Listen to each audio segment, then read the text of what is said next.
So Matt, first and foremost, how delighted are you to have Shelley on board? Over the moon. It was a very stressful time. I met up with the executive committee and explained the time that it takes to run the club, and I couldn't commit that time moving forward into next year. So unfortunately we couldn't find anyone within the club to take on the role, so we looked elsewhere, and I had a recommendation for Shelley, so I pursued her, sold her the club, and the rest, as you say, is history. Come in. Richie, stay there. Don't go away.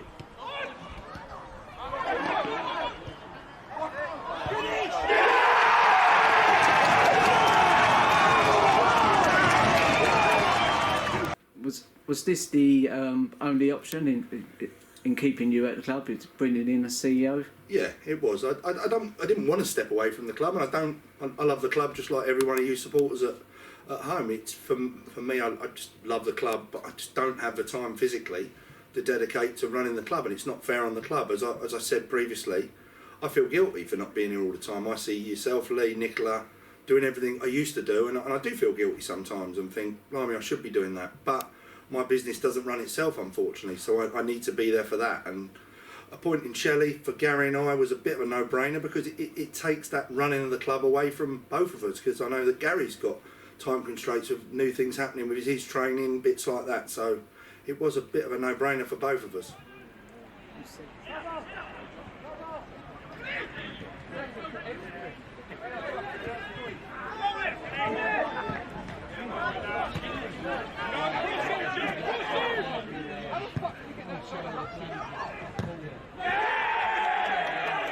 So you said in the press release that Shelley come with good recommendations. So did that make the recruitment process a lot easier for yourself? Yeah, Shelley has been around football for a long time, and I've obviously seen her working at K Sports and all the great work she's done there, literally running the club from top to bottom. And the recommendation I received was fantastic. And to be honest, I just thought if she can replicate what she's done there with all the great staff and the people we've got at this club, she'll take it on to the next level of supporter engagement, community engagement, all the things that I haven't got the time, and Gary hasn't got the time to engage with. The youth, Gary's done fantastic work, and I can't say enough good things about that. And in the bringing that more together, do you know what I mean? There's so much that Shelley can get her teeth into, making the club even better than it already is, and that's what we all want, don't we? Do you know what I mean? It's a better club. Was it hard selling the club to Shelley? I'm trying not to laugh as I say it. I don't think we had to sell the club. I think it was more trying to talk her into that it isn't a 12-hour-a-day job, because it isn't. We've got fantastic staff, we've got fantastic volunteers. You know what I mean? The fan base almost sold it to her anyway, because she come along to a game, and I think that was when she was hooked, and I'm sure she'll probably talk about that in her interview. But the supporters here, I can't say enough good things about you, the supporters, but it wasn't a hard sell. No, I don't believe it was, but she may well tell you different. But I think the bit she was really worried about was the time involved, and that she has a job, she has a family, do you know what I mean? And I'm hoping that Lee and the boys will come down and support her as well. Be great.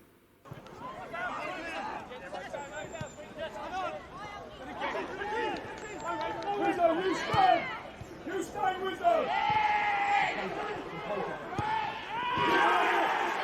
Sometimes looking from the outside in, you don't actually get to see everything that happens at this football club. And it's not just the first team, you've got the academy, you've got the youth, you've got all your pitch artists, etc. So is it underestimated what all these roles actually entail? Yes and no. I think you, as the prime example, Lee, since you've come on board, you've seen exactly what happens behind the scenes, because as you say, it isn't just match days, is it? It is keeping the club running financially, in terms of hiring the hall, looking after the academy students, sorting out the new classroom for the academy students, keeping the beer up to date, keeping all the stock there. Do you know what I mean? It's ongoing, insurances, player contracts. There's just so much that goes into running a club, but supporters don't need to worry about that. That's the bit that we take on board as executive committee members, Gary and I as chairman, and now Shelley being that point of contact for everyone. It will be so much better for the club, because I know I'm a control freak. I know I'll always come in and say, oh, why are you doing that? Why are you doing this?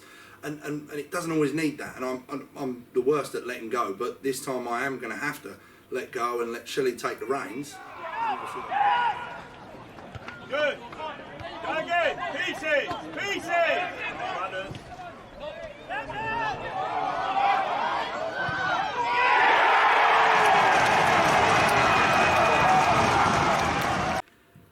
So obviously Gary's staying on board, and he's going to carry on as chairman of the youth section. The youth section has really thrived over the last couple of years, you know, but we're starting to see now youngsters coming into the first team. Are you really proud at how all this is? I think you're asking the wrong person, to be honest, Lee, because Gary has done brilliant work, and we do need to grab him in front of the camera, and as I'm talking he's staring at me and burning into my side of me, that we do need to get him involved in this. But he does need to take a bow, because without him that youth section wouldn't have grown from, and I believe it's something like 12 teams, 13 teams as I look over, from 6 to 18. It's just unrecognisable from when we first walked in, and Gary, Zach and I sat and had a conversation. I think we started with 2 teams. So, and to grow it the way it has, it's just unreal. And for me, when we had the meeting 2 weeks ago where we spoke about stepping back and timescales and all that, I took on board the time that you spend at the club as well. And what we're trying to do is put in place the building blocks for the club that allow everyone to enjoy their time here, as well as that you're still doing your job. Do you know what I mean? This club can eat you up and take away a load of your time. As Gary's found out today, Gary's been out there cutting grass for 2.5 hours. People won't see that. The kids will turn up on Saturday morning, it'll look lovely, but people don't see the sacrifice that goes on behind the scenes for the club. And without people like Gary, the Rossies, the Beardos, all the coaches, I can't say I'm going to read them all off by name, and I apologise for that, but they all play their part. And I call the club a big wheel, and everybody has their little cogs inside that wheel, and if one isn't quite right, it doesn't turn right. And once they're all together, the wheel turns. And what Shelley all she needs to do is just keep those wheels and cogs oiled so the wheel keeps turning. And that's all we want as a club. And the big thing for me is progression, because we don't want to sit still. Do we want to stay a Step 4 club for the rest of our existence? Of course we don't. We want to push on. But as a club, we need to do it self-sufficiently. We need to do it the right way. And you touched on it there, Lee, that the players are beginning to come through now. And that's because at Step 5, we were always trying to get out of Step 5. Therefore, we were buying players in. We were having to bring in the right sort of talent because our youth section wasn't there to come through. But now it is there, and you can see that with young Beardo, Bailey. Do you know what I mean? There you go, go on. Hello. There it is for you. What the fuck? Close up!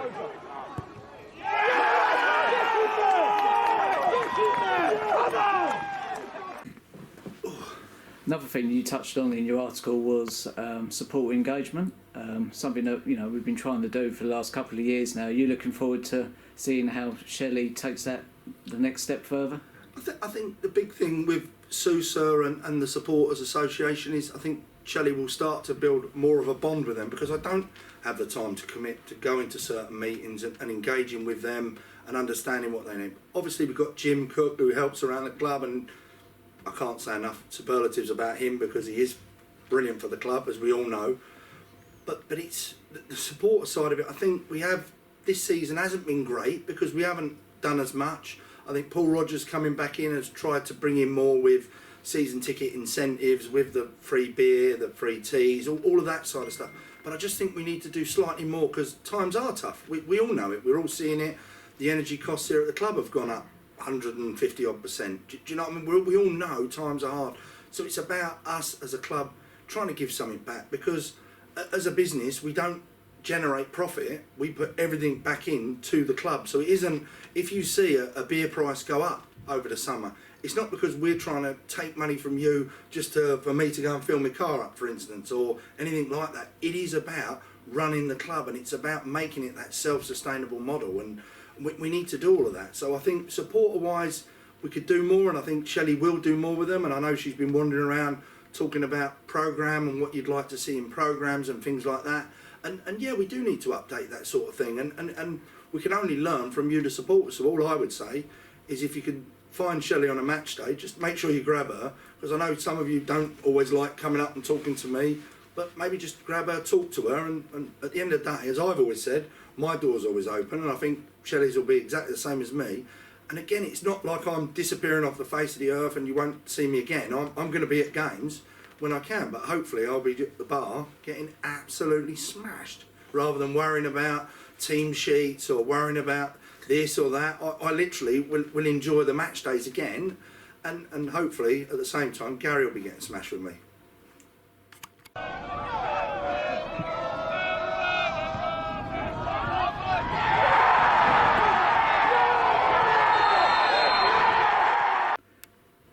So this is only the second time I've got you in front of the camera. First one being early in the season when it weren't quite as rosy, but things have certainly picked up since then, haven't they? Well, I think I needed to do that video just to set the record straight, to be honestly, and it served its purpose. I got some very, very nice messages from some good people in football that actually said I was right to do it and that things need to be said sometimes. And there's lots been said lately about certain managers at certain other clubs and everything else that some things do need to be said, because non-league is a game of football at the end of the day, and it's for everyone to enjoy, and people shouldn't use their power of privilege. Do you know what I mean? You've got to enjoy your football, and I think the way things have transformed have been superb, because if you looked at from when I did that interview, which was probably October time, I believe, if you look at from when, and I'll single out Jono here, because since he's come in, I honestly believe him and Jack have created such a great partnership. And I was just talking outside to Alice about it, and she said the change in the dressing room was unreal, and you can see that, because if you took the season from October to now, I am damn sure we would be a top 3 side. And looking at points per game. So from Boxing Day to last Saturday, we're top of the league on PPG. And that tells its own story, doesn't it? And for me, that can only be positive for next year. And this is where I talk about the cogs in the wheel, and we just need to keep those right cogs in the wheel to keep that spinning. And yeah, there will be changes in the summer. We know what's going to happen. It's open season, but obviously we've got Lekan, Warren, Jeff, Danny, Frankie now, and hopefully one other we're going to get on contract before the end of the season that secures their services, so they're not going to be going anywhere, so we haven't got the wholesale change, and that's a fantastic thing for the club. But I just all we want to do is bounce on into next season, because this club does deserve success, and you've only got to look at that season as I look to the right of me with all the cups and everything else, and the way the supporters joined us on that journey was fantastic. This year has been a bit tougher, because I think, as I said in my last interview, we all underestimated the standard. We all thought, oh no, we're going to be top half, no problem.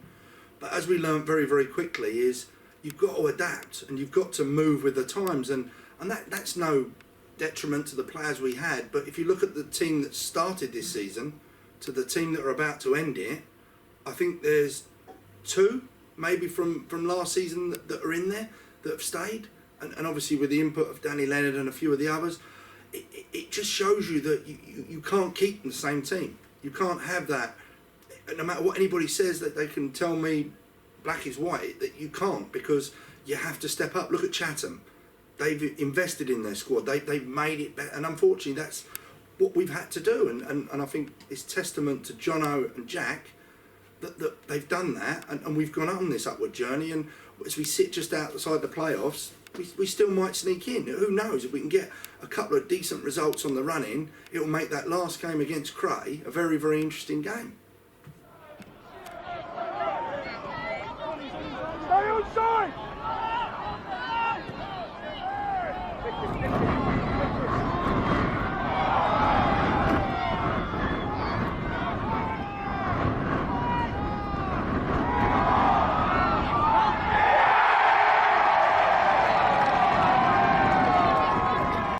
Quite a statement having a woman as a CEO of a men's non-league football club. You know, you don't see many. It's certainly improving. Shelley's here on merit, but what advice have you given Shelley, or will you be giving Shelley? I think just be yourself. I think Gary and I have learned loads since we've been doing what we do, and Shelley will learn as she goes. And for me, as chairman of the club with Gary, I think there's not enough women in non-league football across the board, and that's watching as well. And I know we're lucky that we get a lot of families in, but I don't think we do enough. I really don't, and that's something Shelley is going to be tasked with to look at. I know we talked about the supporter engagement earlier, but it is trying to get more ladies into the area, because it is a male-dominated environment, non-league football, and I think Shelley, with her personality, which as we all know isn't a shrinking violet, so she will know how to play the game, and she's operated in a man's world for most of her footballing career. Do you know what I mean? So she knows the way to play things. But I think from her perspective, being a CEO of a very well respected club in non-league, as we are here at Sheppey, and having the fan base we have, I think the engagement she's going to get with the supporters should help her and get more ladies involved in football. I really do, and I know when we spoke previously, there is talk of trying to get a ladies team, more girls teams, and all this sort of stuff, and we do need to do it, but the people have got to be willing to do it as well. So it's not just, can't blame Shelley if we can't get that to happen. It's got to have the involvement of everyone from their side as well. So it's a tough one, Lee, because non-league football was male orientated, and it has been for the last 50 years, but times are changing for the good, might I say. And I've never known the boardroom to be so clean. Brilliant. Thanks, Matt.